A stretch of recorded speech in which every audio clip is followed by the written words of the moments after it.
Yəqin ki, hamınızın telefonunda ChatGPT var. Bəs bu proqrama hər şey desək, sizcə nə olar? Bir cinayət olsa, sizcə bunu ChatGPT deyər? Mənim ilk ağlıma gələn şey bu idi.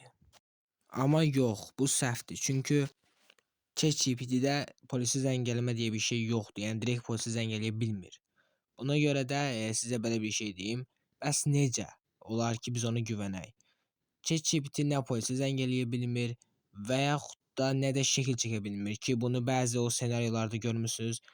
Bu hissəni bir xatırlayarsınız. Bilmirəm sizin qarşınıza çıxıb ya yox. Adamı öldürürlər.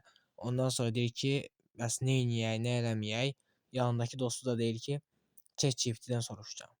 Bunlar soruşurlar, sonradan bunlar ChatGPT öz-özünə şəkil çəkir, göndərir, birdən-birə nəsə hadisələr olur ümumiyyətlə. Yəni bu yalandır. Çünki siz onun pro versiyasını alsanız belə, yəni belə bir şey mümkün deyil. ChatGPT birdən-birə siz onu hər dediyinizdə və yaxud da özümü öldürəcəm belə desəz, o sizə yazı yazacaq yenə də. Direkt olaraq polisə zəng eləmir. Elə bir şey yoxdur. Yəni buna tam əmin ola bilərsiniz. Yəni uzun sözün qısası, ChatGPT-yə adam belə öldür, özünüzü belə öldürsəniz, o sözləri yazsaz, heç bir yerə zəng eləmir və yaxud da ani şəkil falan çəkmir. Bunu sizə deyim, yəni ağlınızda qalsın.